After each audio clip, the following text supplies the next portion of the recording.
Hello guys, magandang araw po. Welcome po muli sa aking YouTube channel, Kabayan Sam TV.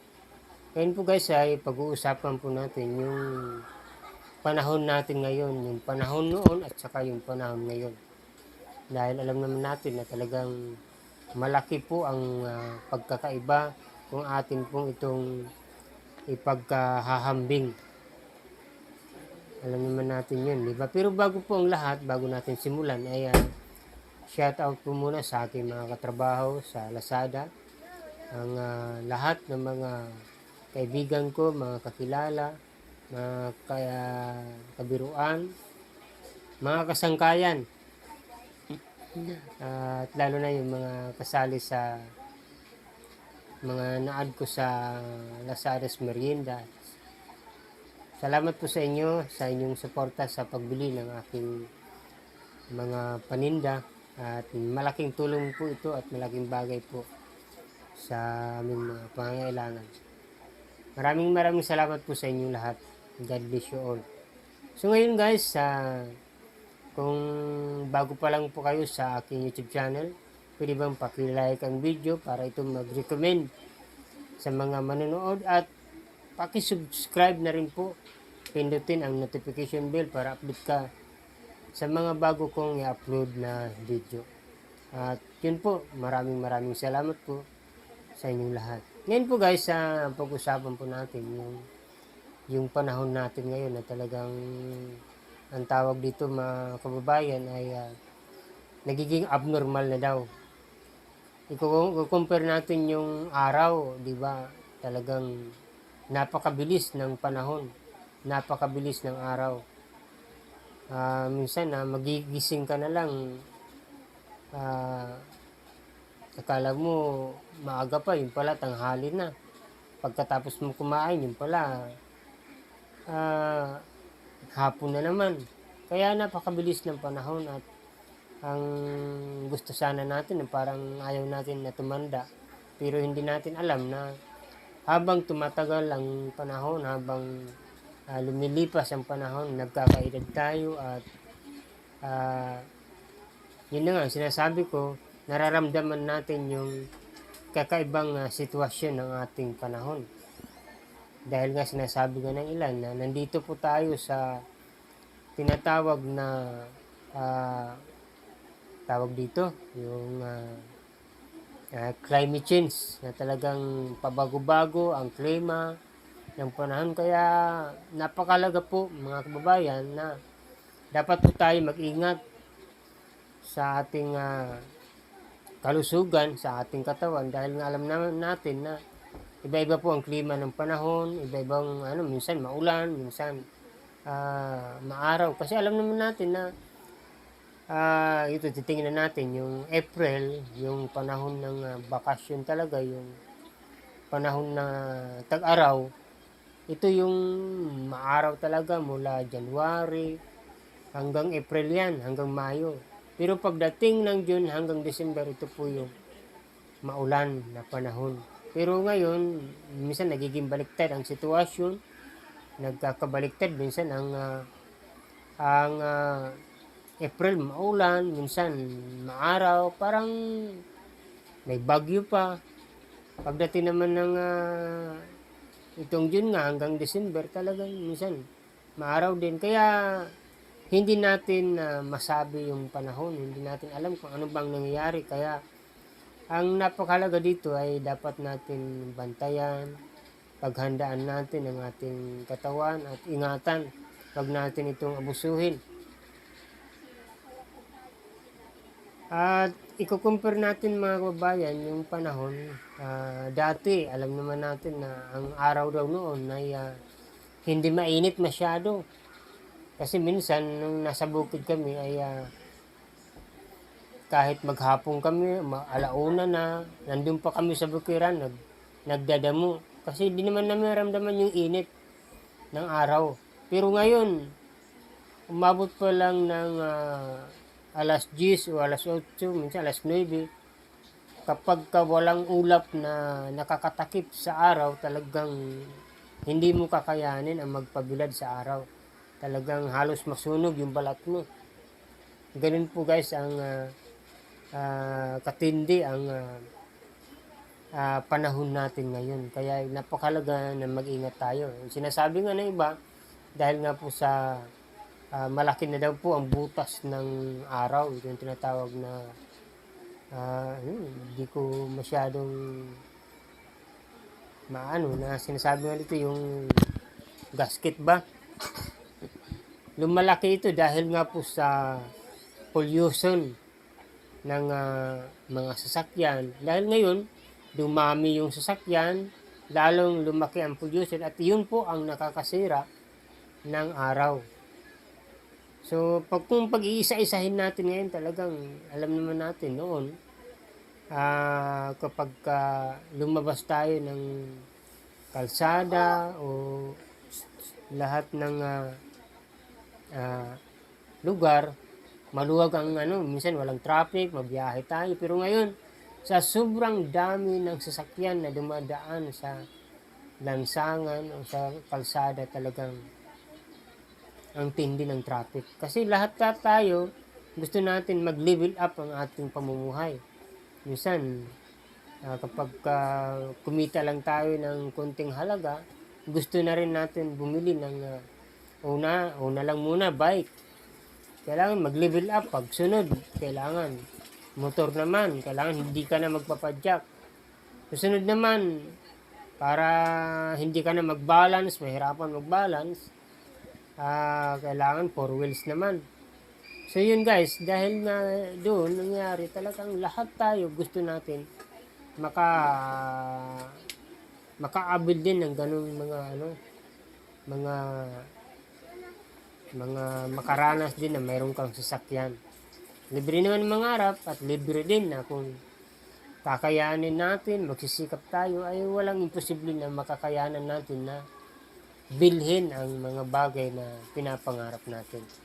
So yun nga po mga kababayan, mga guys, na gusto ko lang sabihin at i-point sa atin na iba na po ang panahon natin ngayon. Iba talaga. Yung mga bilihin, noon napakamura ang bilihin. Talaga at naalala ko noon nung pinapabili ako ng shampoo ng aking mama noong 1990s sa piso. Yun lang po ang naalala ko noon. Pag bumili ako ng asukal, minsan 350 ang 1/4. Ngayon, magkano na? 20, 24 o 21.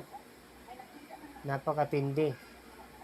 At ang tinapay noon, yung 50 centimos na tinapay na ngayon, nasa 5 piso na. So, napakalaking pagkakaiba. Yung bigas, makakabili ka lang noon ng 14 pesos noong 1990s. Malaking bagay na yon. Alam niyo po mga kaibigan at mga kababayan ko na noong panahon, napakahirap ang pera hanapin. Pero napaka-tagal din na gamitin ang pera. Kahit maliit na halaga ang pera, matagal maubos dahil nga mababa ang bilihin. Lahat ng ating mga pangailangan, kayang-kaya natin bilhin. Makapulot lang ako nun guys ng 25 centimos sa kalsada, tuwang-tuwa na ako dahil makakabili na ako ng candy. Makakabili na ako ng 4 na pirasong candy na milon. So yun guys, ngayon makakita ako ng 5 piso sa kalsada, lalo na kung madumi na. Minsan nahihiya pa tayong kunin. Lalo na kung piso lang, ayaw natin kunin kasi alam niyo, napakahiliit ng halaga at hindi na kayang makabili ng gusto natin. Ngayon, ikukumpir din ngayon, sabi nga ng ilan, ang pera noon, mahirap hanapin. Ngayon, ang pera ngayon naman, mabilis hanapin pero mabilis din mawala. Minsan nga, makahanap ka ng 20,000, makatanggap ka ng 10,000 sa isang linggo. Kinabukasan, wala na. Pangalawang araw, wala na, ubos na. Kasi nga, Napakaraming naghihintay na mabayarin. Budget lang natin sa bawat araw-araw. Kapag kakumpleto yan, ay nasa 600 na halaga. So yun guys, talagang napakatindi ng panahon natin ngayon. Kailangan lamang i-budget natin ang tamang gagastusan. Kung i-step by step natin yung panahon natin ngayon, ating itong pag-iisipan kung paano natin ito malunasan yung kahirapan, ay nasa atin talaga mga kamay kung paano tayo makabangon.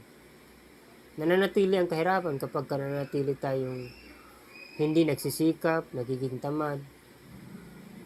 Paano ba nagiging tamad ang tao? Ito yung parang hanggang doon lang yung pangarap.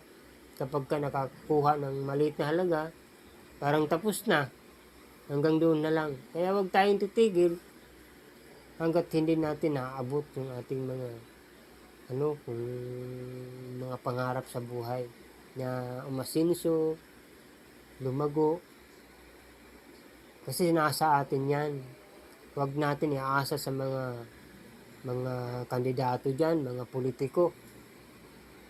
Kahit mag-iba-ibang presidente yan, mga politiko dyan, hindi pa rin yan makakatulong sa atin, sa ating pagbangon, sa ating buhay bilang pamilya, may pamilya, buhay ng ating mga pangailangan, financial. Hindi sila makakatulong sa atin. Tayo mismo ang makakatulong dito. Tayo lang, wala nang iba. Tayo mga kakasama sa tahanan, magtutulungan. Hindi lamang sa financial, sa mga gawain, sa bahay. Yun po mga kababayan, mga guys, na yun ang pinakamahalaga sa tahanan natin. Magtulungan lagi para maging umasinso. Yung kinakailangan, magtipid. Dahil kapag di ka marunong magtipid, yung pinaghirapan mo nawawala lang. Ganun po yun. Ang pinaghirapan mo, minsan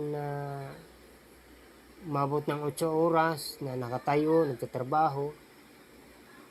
Tapos, pag natanggap mo na yung financial, iwawaldas lang ng sandalian lamang. Kaya napakahirap tanggapin yung ganun nangyayari. So ngayon guys, napakalaga talaga na ingatan natin ang ating kalusugan, ang ating katawan. Kung hindi lingid ng inyong kalaman, ako ay dumaan talaga ako sa ganun mga karamdaman na parang hindi ako nag-ingat. So napakahirap ang magkasakit, lalo kapag wala kang financial, wala kang nakaipon na panggasto. At ang pinapayo ng mga doktor sa atin na huwag tayong magpapatsikap na may nararamdaman. Kailangan wala pa tayong nararamdaman, palagi na tayong nagpapatsikap, nagpapatingin sa doktor para kung anuman ang nabubuo ng mga karamdaman sa ating katawan ay naaagapan agad. Kasi minsan, ang ugali talaga ng Pinoy kapag may nararamdaman na saka nagpapatsikap. Ngayon, yung pala malala na, wala na, hindi na aabot. Paano kung wala kang financial, wala kang panggasto? Kailangan mo operahan, kailangan magpagamot. Ngayon, sa mga kapag tayo talaga nag-iingat ng ating katawan, ganun talaga ang nangyayari. So yun guys, napakawalang kwenta ng ating pinag-uusapan. Pero kahit pa paano, nakakapulot din ito ng aral na i-compare natin ang panahon ngayon, malaki yung pagkakaiba. Noon, mahirap ang pera, pero matagal maubos. Ngayon, madali ang pera, pero madali maubos. Kahit 100,000 pa yan, ilang libo pa ang pera mo, kapag hindi ka marunong humawak. Kaya kung meron kayo dyan, ako lang pawakin nyo, kaya tatagal yan sa akin. So guys, maraming salamat po sa inyong panonood. At wala akong may vlog, wala akong magawang mga content. Kaya ito lang ang aking nagawa. Kasunod, pag-uusapan naman natin yung ugali naman ng pamilya ng isang tahanan.